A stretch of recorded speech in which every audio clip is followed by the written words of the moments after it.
Um, so let's just get into the case today, which is going to be the murder of JonBenet Ramsey. This occurred on December 26, 1996 in Boulder, Colorado, to 6-year-old JonBenet Patsy Ramsey. She was born on August 6th, 1990 to John and Patsy Ramsey. She had 2 half-brothers, a half-sister, and then a brother that lived at home with her named Bert, who I believe was maybe 9 at the time. And she was also really big into beauty pageants, as her mother was when she was younger. And she had actually won quite a few pageants, JonBenet had. So, on that morning at approximately 5:45 a.m., Patsy calls the police to report that JonBenet is missing. And she also reports that she found a ransom note demanding $118,000 for the safe return of JonBenet. Now, the family had just gotten back around, I think, 10 p.m. from a friend's house. They had a holiday party the night before, and they had gotten home about 10 p.m. and put the kids to bed. And so this was about, I guess, 8 hours later that Patsy made the call. And it was only 7 minutes later when Richard French, who was an officer with the Boulder Police Department, arrived, and he began to speak with John and Patsy. And something that he noted that was pretty strange to him, and he made comments about it to his fellow officers, was the difference between John and Patsy's reactions. He said John was calm, kind of cool and collected, and Patsy was completely distraught. She kept, sobbing and just being quite obviously upset about this. And so began the search for the quote-unquote missing JonBenet. And later on, a detective, Arndt, was called, Linda Arndt, and I may be pronouncing her name incorrectly, but she was called, and there was, in the note, there was a stipulation that said anywhere from 8 a.m. to 10 a.m. that a call would be made to tell them where to drop the ransom. So they waited for the call, and unfortunately it never came. So she ordered John Ramsey and a friend, Fleet White, to start searching the home around 1 p.m. And when they did, the body of JonBenet was discovered in the basement. She was strangled and bludgeoned, and John immediately, brought her upstairs. And so that's kind of a rundown, just a simple, basic fact check of what happened. Now we're going to get a little deeper into the, kind of facts surrounding the timeline. So as I said, by 5:52 a.m., the police were already there. And by 5:55 a.m., John had called his friends to come help find JonBenet. And what's strange about that is the house was full of people by 6 a.m. He had, 2 families of friends there, and he had, I believe their priest came later. So when the detective, Linda Arndt, got there at roughly 8 a.m., the place was just kind of crawling with people that John had invited. And Arndt kind of immediately bonded with Patsy. And that made her consider them more as victims than possible suspects, which kind of could have been a huge mistake in this case, and I think you'll see why that could be a mistake later. And so, as I said, she sent John Ramsey and Fleet White to start searching the house. She told them, and I quote, "I want you to search this place top to bottom." And John immediately ran for the basement. He didn't go anywhere else. He just went immediately to the basement. And apparently their basement was rather large, so it had different rooms and corridors in it. And he went immediately to this one corner of the room, and that's where JonBenet was. And Fleet White was with him, and he said, that John pointed out that he had broken a window down there a couple of months before. However, it's been noted that that window was not big enough for anyone to fit through unless it was a small child. So there's no way that an adult human being could have fit through that window. And so when John found JonBenet, she had duct tape over her mouth, she was still in her pajamas, and a garrote was made out of an old paintbrush handle and a piece of white cord, and it was wrapped around her neck. Her favorite pageant dress was laying nearby her, and she was just in the, in the basement, in that one room.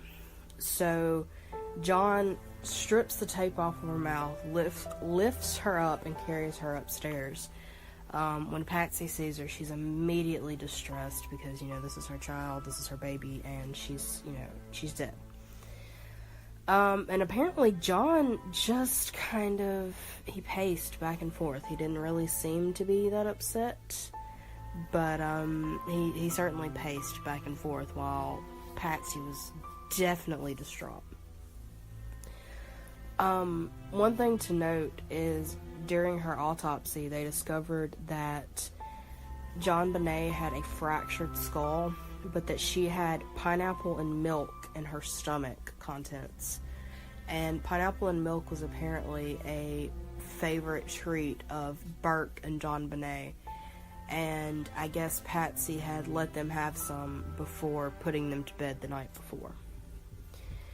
Now, the Ramseys pretty much immediately got a lawyer. They pretty much, retained one, the next day. Which is always kind of strange, but it doesn't necessarily prove guilt. And the weird thing about it was, though, they would speak to the media, but they refused to speak to the police, which, again, is strange. Why wouldn't you want to speak to the people that are, trying to solve your daughter's case? So that's kind of the events of what happened. Now let's get into suspects. And I'm going to quickly name the suspects, and then I'm going to tell you why I consider them suspects. Mark Carr, or his first name is John, but he typically goes by Mark. John Mark Carr. The parents, or Burke. Now let's get into why Mark Carr is apparently a suspect. He confessed to killing JonBenet. So, that's an immediate red flag there. And he was arrested in 2006 for the murder of JonBenet. He wasn't convicted of it, but he was arrested for it in 2006. And at the time, he was living in Bangkok, Thailand, where they had arrested him for child pornography charges, I believe. And he had already lost his teaching license in the U.S. While he was living in California because of suspicion of possessing child pornography. So, this guy obviously had a problem. He obviously, liked little children, but there's no connection between him and Colorado. His family did say that he was obsessed with the case, and his brother claims that he was actually writing a book on child murders, which is why he was obsessed with the case. Whether that's true or not, I don't know. I don't have any privy to whether that's true or not, the validity of that statement. But that's what his brother claims, is that he was writing a book about child murders, which is why he was so obsessed with the case. But here's why I don't think that he was the murderer of JonBenet.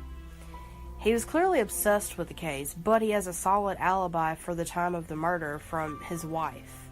She said, that they were vacationing together for the holidays. And he has no connection to either Colorado or the Ramsey family. So to me, that's a bit of a stretch. Alright, so the second set of suspects that I stated were the parents. And here's why I think they're suspects. John behaved strangely pretty much the entire time the police were there. And he immediately knew where JonBenet's body was.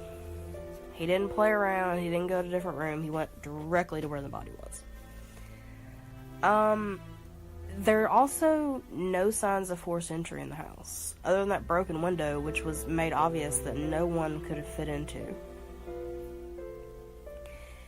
And they immediately retained a lawyer, and it could have definitely been an accident where she was accidentally hit on the head, or she accidentally, maybe fell and hit her head or whatever. And they used the strangulation to cover that up. And it could have been, that, the blow to the head didn't completely kill her, and the strangulation, did, or whatever. And, that's a possibility. Because you have to remember that the Ramseys were a pretty big deal in the area, so, to save face, that's, And it's also something to consider that the note itself asked for the same exact amount of money as John's Christmas bonus was worth. And it was 3 pages long, written on paper from the home. How many intruders do you know that are going to take time to write a 3-page note after murdering a child? And they were the last people to see her alive. And it was also strange to me that he called so many friends over. He immediately had people over there with him. And to me, that could have totally been a cover-up for, the fact that he did it. He called all these people and helped him, quote-unquote, find JonBenet, which to me just seems weird. And so, another theory is that Patsy wanted, JonBenet to remain in pageants. And JonBenet was tired of it, and she didn't want to do it anymore. And so Patsy could have gotten mad and, hurt her daughter. And I suppose that's a possibility, but Patsy genuinely seemed distressed. And so I don't know that she exactly had anything to do with it unless it involved my next theory. And my next theory is Burke did it, her brother. And, like I said, she had pineapple and milk in her stomach, and that was a favorite snack of both of the children. And so he could have accidentally killed or hurt her for eating his snack. And, the parents could have, tried to cover that up and ended up making the situation worse. And maybe, maybe he was jealous because she got all the attention. She was the pageant queen. She was, the special child. And he was just the older brother that really didn't get a lot of attention.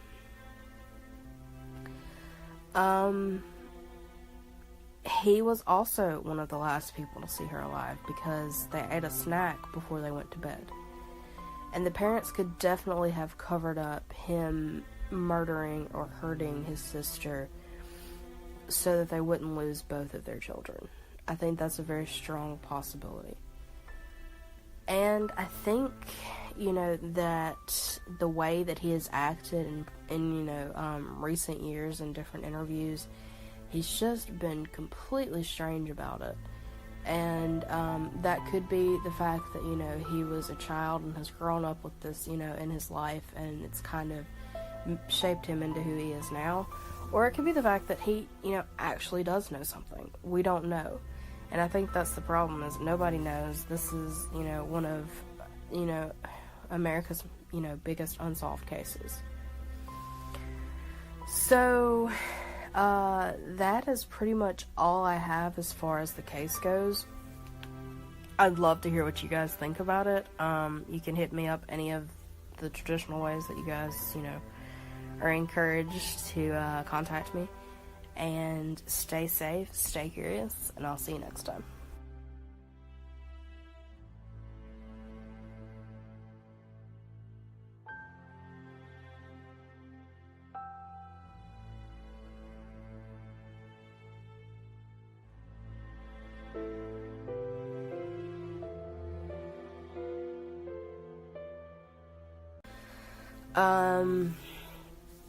So let's just get into the case.